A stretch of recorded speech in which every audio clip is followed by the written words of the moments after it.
नमस्ते। आज ज्ञानी सूत्र में हम आपको बताएंगे ओवर थिंकिंग से मुक्ति के 5 सूत्र। जरूरत से ज्यादा सोचना यानी ओवर थिंकिंग, ये शब्द आजकल कितना आम हो गया है ना। हाँ, बहुत ज्यादा। एक ऐसी मानसिक स्थिति जिसमें मतलब छोटी छोटी बातें भी दिमाग में एक लूप में घूमती रहती हैं, बिल्कुल बेचैनी बढ़ाती हैं, नींद उड़ा देती हैं। बिल्कुल। कई बार तो पता भी नहीं चलता कि हम कब सोचते सोचते ओवर थिंकिंग के वो कहते हैं ना चक्रव्यूह में फंस गए। सही कहा। लेकिन क्या इसका कोई समाधान है? क्या हमारे प्राचीन ग्रंथों में इसके लिए कोई मार्गदर्शन मिलता है? जैसे गीता में भगवान कृष्ण ने अर्जुन को जो उपदेश दिए, क्या वो आज की समस्या का हल दे सकते हैं? बिल्कुल बिल्कुल। गीता में दिए गए उपदेश सिर्फ आप कहिए दार्शनिक या काल्पनिक नहीं है, वो बहुत ही व्यवहारिक हैं, प्रैक्टिकल हैं। हाँ। और आज की दौड़ती भागती जिंदगी की चुनौतियों, खासकर ओवरथिंकिंग जैसी मानसिक उलझनों से निपटने के लिए अत्यंत प्रभावशाली हैं। अच्छा। ये सूत्र हमें सिखाते हैं कि कैसे अपने मन को शांत रखें, कैसे उसे वर्तमान में टिकाएं और कैसे बेमतलब की चिंताओं से, विचारों के जाल से खुद को बचाएं। आज हम ऐसे ही 5 प्रमुख सूत्रों पर थोड़ी गहरी चर्चा करेंगे, उनके अलग अलग पहलुओं को समझने की कोशिश करेंगे। ये तो बहुत ही दिलचस्प विषय है। तो चलिए इस गहरी चर्चा को आगे बढ़ाते हैं और पहले सूत्र को समझते हैं। शायद ये सबसे जाना माना सूत्र है कर्मयोग, और इसमें भी खास तौर पर निष्काम कर्म का सिद्धांत। जी गीता का वो प्रसिद्ध श्लोक है ना, कर्मण्येवाधिकारस्ते मा फलेषु कदाचन। हाँ, बिल्कुल। इसका अर्थ है कि हमारा अधिकार सिर्फ अपने कर्म पर है, उसके फल पर कभी नहीं। लेकिन इसका ओवर थिंकिंग से सीधा संबंध कैसे जुड़ता है, ये थोड़ा समझाएं। इसका संबंध बहुत गहरा है, क्योंकि अगर हम ध्यान दें तो ओवरथिंकिंग का एक बहुत बड़ा ट्रिगर पॉइंट वो फल या रिजल्ट की चिंता ही होती है। हाँ, ये तो है। हम काम शुरू करने से पहले ही उसके अंजाम के बारे में इतना सोचने लगते हैं कि काम पर फोकस ही नहीं कर पाते। क्या होगा अगर सफल नहीं हुए तो? अगर लोगों ने पसंद नहीं किया तो? अगर नुकसान हो गया तो? अगर प्रमोशन नहीं मिला तो? हाँ हाँ, ये अगर मगर। ये जो अगर मगर क्या होगा वाले विचार हैं, यही तो ओवरथिंकिंग का इंजन है। निष्काम कर्म कहता है कि अपनी सारी मानसिक ऊर्जा, अपना सारा ध्यान अपने कर्म पर, यानी जो काम आपके सामने है उस पर लगाओ। उसको पूरी निष्ठा, पूरी योग्यता, पूरी ईमानदारी से करो। फल क्या मिलेगा इसकी चिंता छोड़ दो। लेकिन ये कहना जितना आसान है, करना करना उतना ही मुश्किल लगता है।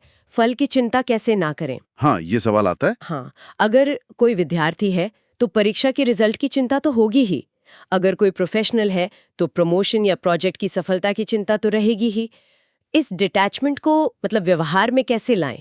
क्या इसका मतलब है कि हमें रिजल्ट की परवाह ही नहीं करनी चाहिए? नहीं नहीं, इसका मतलब लापरवाही या बेपरवाही बिल्कुल नहीं है। परवाह करनी है, लेकिन किस चीज की? अच्छा। अपने कर्म की क्वालिटी की, अपने प्रयास की। देखिए, उस विद्यार्थी का उदाहरण लेते हैं। हाँ। उसका कर्म क्या है?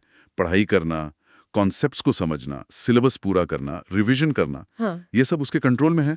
ठीक है। वो कितनी मेहनत करता है, कितने घंटे लगाता है, कितने फोकस से पढ़ता है, ये उसका कर्म है। हाँ। अब रिजल्ट रिजल्ट सिर्फ उसकी मेहनत पर निर्भर नहीं करता। हाँ, कई और चीजें भी होती हैं। बिल्कुल। पेपर कितना मुश्किल था, एग्जामिनर ने कैसे चेक किया, उस दिन उसकी तबीयत कैसी थी, बाकी लोगों ने कैसा परफॉर्म किया, ऐसे अनेक कारण हैं जो रिजल्ट को प्रभावित करते हैं और जिन पर विद्यार्थी का कोई कंट्रोल नहीं है। सही। निष्काम कर्म कहता है कि तुम अपना कंट्रोल वाला हिस्सा यानी पढ़ाई बेस्ट करो।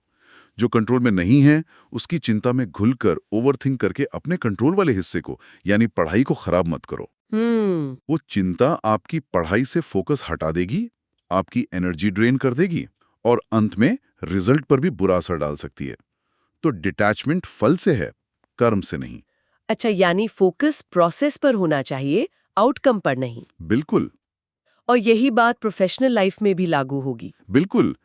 कोई प्रोफेशनल अपना प्रोजेक्ट पूरी लगन से करे, अपनी स्किल्स का पूरा इस्तेमाल करे, डेडलाइंस मीट करे, ये उसका कर्म है। ठीक। अब इस प्रोजेक्ट से प्रमोशन मिलेगा या नहीं, क्लाइंट खुश होगा या नहीं, कंपनी को कितना फायदा होगा, ये सब फल हैं जो सिर्फ उसके काम पर नहीं बल्कि market conditions, company policy, team dynamics, boss के मूड जैसी कई चीजों पर निर्भर करते हैं। हाँ, ये बात तो है। अगर वो पहले से ही फल की चिंता में डूबा रहेगा, क्या बॉस को पसंद आएगा, अगर फेल हो गया तो नौकरी चली जाएगी, क्या मुझे क्रेडिट मिलेगा, तो वो अपने काम पर ध्यान ही नहीं दे पाएगा। नहीं दे पाएगा, सही बात है। उसका दिमाग इन्हीं चिंताओं में उलझा रहेगा, काम की क्वालिटी गिरेगी। इसके विपरीत अगर वो सिर्फ काम को बेहतरीन तरीके से करने पर फोकस करता है तो क्या होगा वाले विचार अपने आप कम हो जाते हैं। हाँ, मन शांत रहता है, काम अच्छा होता है और अच्छे काम से अच्छे फल की संभावना भी बढ़ जाती है।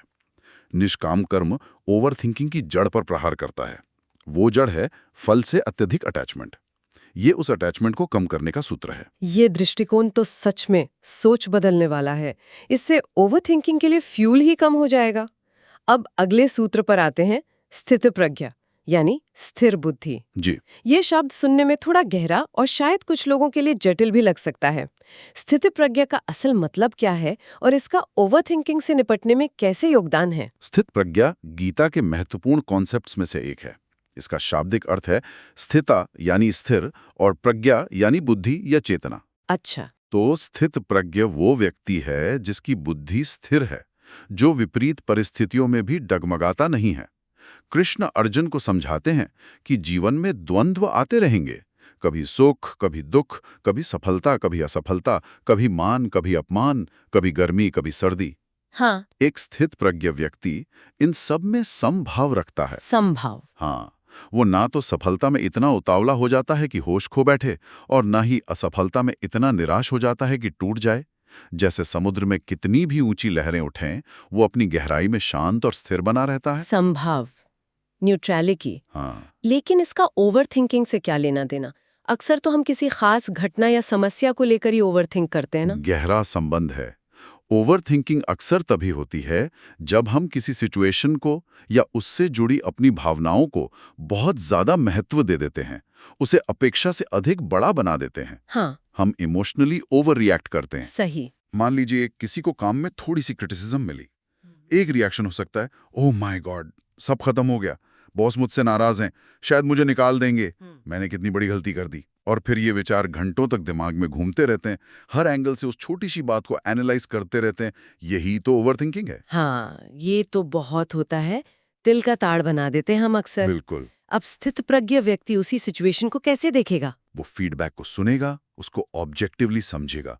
वो ये मानेगा कि ठीक है, फीडबैक मिला है, इसमें कुछ सच्चाई हो सकती है, मुझे इस पर काम करना चाहिए। वो ना तो डिफेंसिव होगा, न ही निराशा में डूबेगा। वो सिचुएशन को उसके सही पर्सपेक्टिव में रखेगा। ये एक फीडबैक है, जीवन का अंत नहीं। अच्छा। वो उससे सीखेगा और आगे बढ़ेगा, क्योंकि उसकी बुद्धि स्थिर है। बिल्कुल। वो भावनात्मक झंझावात इमोशनल स्टॉर्म में बहता नहीं है। उसने सच को आत्मसात कर लिया है कि जीवन में उतार चढ़ाव आते रहते हैं और किसी भी एक घटना को अपने पूरे अस्तित्व पर हावी नहीं होने देना है।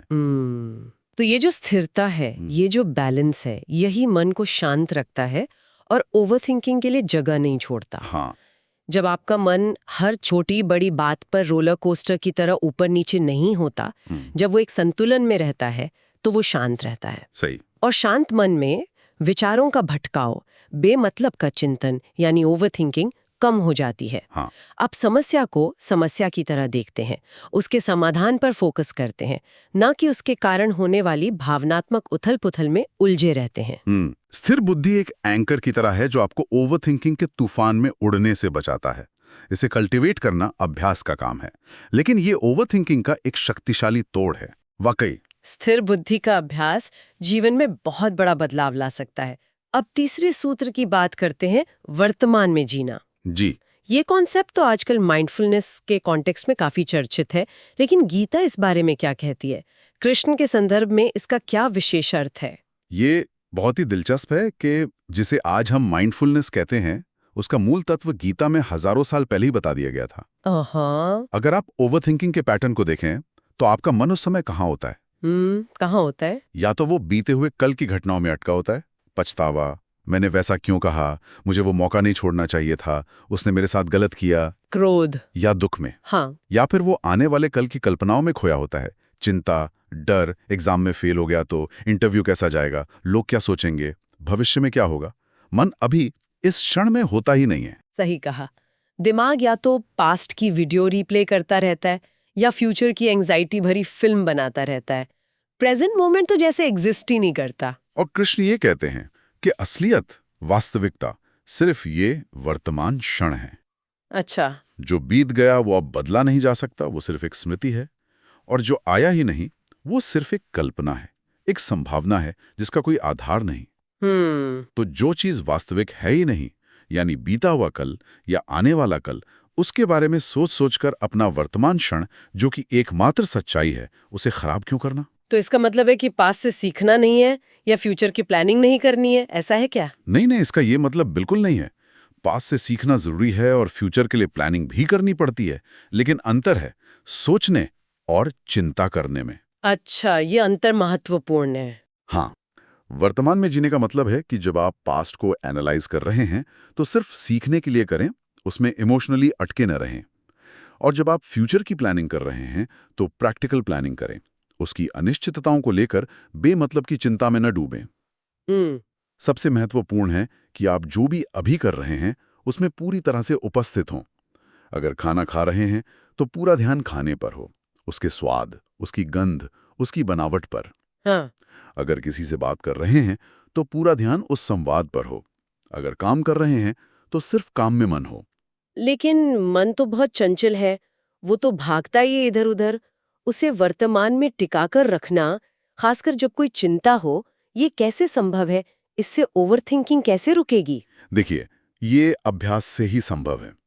जैसे शरीर को मजबूत बनाने के लिए व्यायाम करना पड़ता है, वैसे ही मन को वर्तमान में रहने के लिए ट्रेन करना पड़ता है।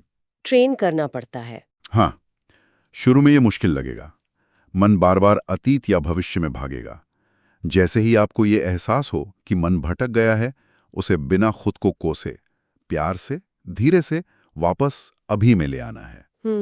आप अपनी सांस पर ध्यान दे सकते हैं, आसपास की आवाज़ों पर ध्यान दे सकते हैं, या जो काम कर रहे हैं उस पर अपना फोकस लौटा सकते हैं। जितना ज़्यादा आप इसका अभ्यास करेंगे, उतना ही आपका मन वर्तमान में टिकना सीखेगा। अच्छा। और जब मन अभी में रहता है तो उसके पास पिछली बातों पर पछताने या आगे की चिंता करने के लिए जगह ही नहीं बचती। हाँ, ये बात है। ओवर थिंकिंग का इंजन बंद हो जाता है, क्योंकि उसे फ्यूल मिलना बंद हो जाता है। मन शांत हो जाता है। ये तो मसल मेमोरी जैसा है, मन को ट्रेन करना। बहुत ही प्रभावी बात है। चलिए अब चौथे सूत्र पर चलते हैं, सरेंडर यानी समर्पण भाव। जी। कृष्ण का वो आह्वान, सर्वधर्मान परित्यज्य मामेकम शरणम व्रज, सब कुछ छोड़कर मेरी शरण में आ जा। इसका ओवरथिंकिंग से क्या संबंध है? ये थोड़ा आध्यात्मिक या धार्मिक ध्यान ज्यादा लगता है। इसका आध्यात्मिक पहलू तो है ही, लेकिन इसका एक बहुत गहरा मनोवैज्ञानिक और व्यवहारिक पहलू भी है, जो सीधे ओवर थिंकिंग से जुड़ता है। अच्छा, कैसे? देखिए, हमारी बहुत सी ओवर थिंकिंग इसलिए होती है क्योंकि हमारे अंदर एक दृढ़ इच्छा होती है, हर चीज को कंट्रोल करने की इच्छा। हाँ, कंट्रोल। हमें लगता है कि हम लाइफ के डायरेक्टर हैं और सब कुछ हमारी स्क्रिप्ट के अनुसार ही चलना चाहिए। हम चाहते हैं कि लोग हमारे हिसाब से बिहेव करें, परिस्थितियां हमारे अनुकूल हों, परिणाम हमारी अपेक्षा के मुताबिक हों। बिल्कुल। और जब चीजें हमारे कंट्रोल से बाहर जाती हैं, जब स्क्रिप्ट बदल जाती है, तो हम बेचैन हो जाते हैं, परेशान हो जाते हैं, और फिर शुरू होता है ओवरथिंकिंग का सिलसिला। ऐसा क्यों हुआ? मेरे साथ ही क्यों? अब मैं क्या करूं? इसे ठीक कैसे करूं? वो कंट्रोल की जिद ही हमें उलझा देती है। तो समर्पण का मतलब है कि हम कंट्रोल करने की कोशिश ही छोड़ दें। क्या ये एक तरह से हार मान लेना नहीं है? हार मान लेना नहीं, बल्कि यथार्थ को, सच्चाई को स्वीकार करना। स्वीकार करना। हाँ। समर्पण का मतलब है ये गहरी समझ कि हम इस विशाल ब्रह्मांड के एक बहुत छोटे से अंश हैं। एक बड़ी शक्ति है, आप उसे ईश्वर कहें, प्रकृति कहें, यूनिवर्स कहें या कॉस्मिक ऑर्डर कहें, जिसके अपने नियम है, अपनी गति है। हम अपना कर्म कर सकते हैं, अपना 100% एफर्ट दे सकते हैं, जैसा निष्काम कर्म में कहा गया है, लेकिन अंतिम परिणाम सिर्फ हमारे एफर्ट पर निर्भर नहीं करता। उसमें हजारों अन्य फैक्टर्स शामिल होते हैं जिन पर हमारा कोई नियंत्रण नहीं है। सही बात है। इस सच्चाई को विनम्रता से स्वीकार करना, अपना बेस्ट एफर्ट करने के बाद परिणाम को उस बड़ी शक्ति पर छोड़ देना, यही समर्पण है। इसका मतलब कर्म करना छोड़ना नहीं, बल्कि कर्म करके फल की अटैचमेंट और उसे कंट्रोल करने की जिद छोड़ना है। लेकिन अगर हम परिणाम की चिंता छोड़ देंगे, उसे उस बड़ी शक्ति पर छोड़ देंगे, तो क्या इससे हम लापरवाह नहीं हो जाएंगे? ओवरथिंकिंग कैसे कम होगी इससे? लापरवाही और समर्पण में अंतर है। लापरवाह व्यक्ति कर्म ही ठीक से नहीं करता। समर्पण करने वाला व्यक्ति अपना कर्म पूरी निष्ठा से करता है, लेकिन फल को लेकर बेमतलब की चिंता नहीं करता। अच्छा। ओवरथिंकिंग कैसे कम होगी? जब आप ये मान लेते हैं कि आपने अपना सर्वश्रेष्ठ प्रयास कर दिया है और अब जो भी परिणाम आएगा वो उस बड़ी व्यवस्था का हिस्सा है, तो आपके मन से एक बहुत बड़ा बोझ उतर जाता है। बोझ उतर जाता है। हाँ, वो क्या होगा अगर, वाली अनंत चिंताओं का सिलसिला टूट जाता है। आप रिजल्ट से मेंटली डिटैच हो जाते हैं। कंट्रोल करने की जो अनावश्यक कोशिश आपके दिमाग को हमेशा एक्टिव रखती थी, वो बंद हो जाती है। मन हल्का हो जाता है, शांत हो जाता है। एक विश्वास पैदा होता है कि चीजें आखिरकार ठीक हो जाएंगी, या जैसी भी होंगी आप उन्हें संभाल लेंगे।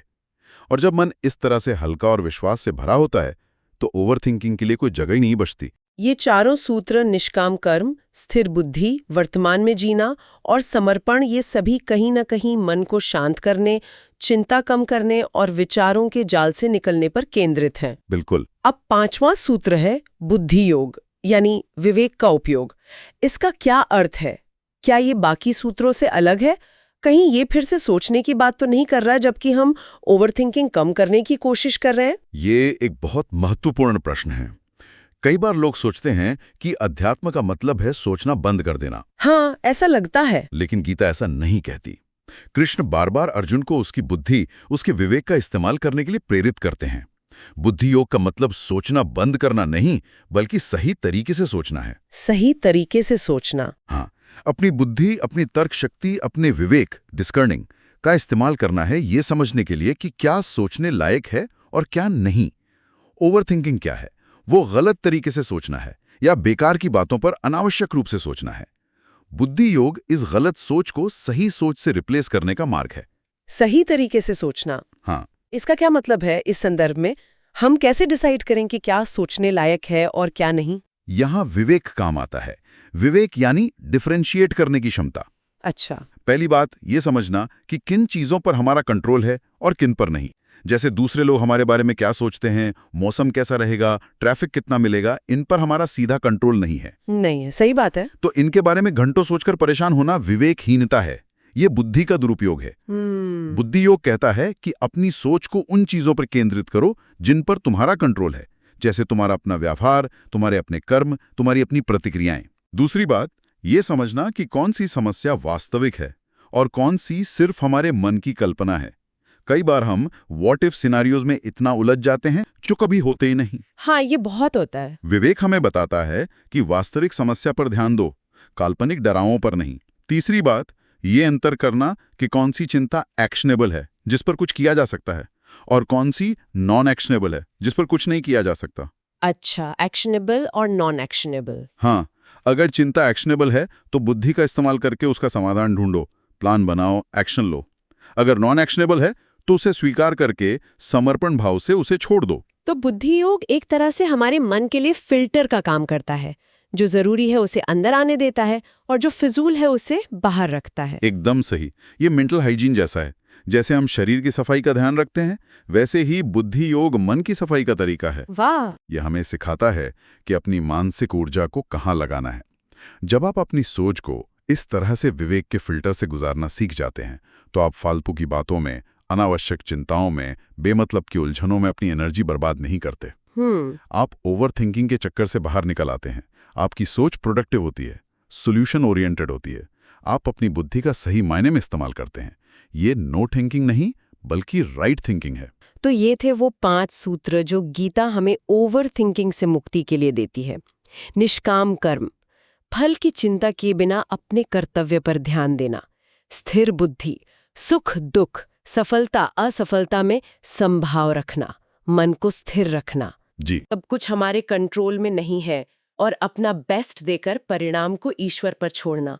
और बुद्धि योग, विवेक का इस्तेमाल करके सही और गलत, जरूरी और फिजूल सोच में अंतर करना। ये पांचों मिलकर एक संपूर्ण फ्रेमवर्क देते हैं। हाँ, और जैसे आपने कहा, ये अलग अलग टिप्स नहीं है, बल्कि एक इंटीग्रेटेड अप्रोच है। इन सब का सार, इन सब का एसेंस कृष्ण के उस मूल मंत्र में है, योगस्थः कुरु कर्मणि। योगस्थः कुरु कर्मणि यानी योग में स्थित होकर, स्थिर होकर, शांत होकर, समभाव में रहते हुए अपने कर्म करो। अच्छा। कैसे? फल की चिंता किए बिना निष्काम कर्म, वर्तमान में पूरी तरह से उपस्थित होकर, जो कंट्रोल में नहीं है उसके प्रति समर्पण भाव रखते हुए, और अपनी बुद्धि व विवेक का सही उपयोग करते हुए। जब ये सब मिलता है, तभी व्यक्ति सचमुच में योगस्थ होकर कर्म कर पाता है, और तब ओवरथिंकिंग उसके पास भी नहीं भटक सकती। यही टेंशन फ्री होकर शांति से और प्रभावशाली ढंग से जीवन जीने का रास्ता है। वाकई ये सूत्र सिर्फ दार्शनिक ज्ञान नहीं है, बल्कि जीवन जीने की कला सिखाते हैं, मन को साधने का विज्ञान है। आज की इस चर्चा के बाद अब असली चुनौती इन सूत्रों को अपने दैनिक जीवन में उतारने की है। सही बात। तो अब ये विचारने वाली बात है कि इन सूत्रों को जानने के बाद कोई व्यक्ति अपने दैनिक जीवन में इनमें से कौन सा सूत्र सबसे पहले और कैसे अपनाना शुरू कर सकता है। वो कौन सा एक छोटा कदम हो सकता है जो इस नई सोच की दिशा में पहला कदम बन सके। ओके, हमें उम्मीद है आज का सूत्र आपको पसंद आया। हमारे चैनल को सब्सक्राइब जरूर करें। धन्यवाद।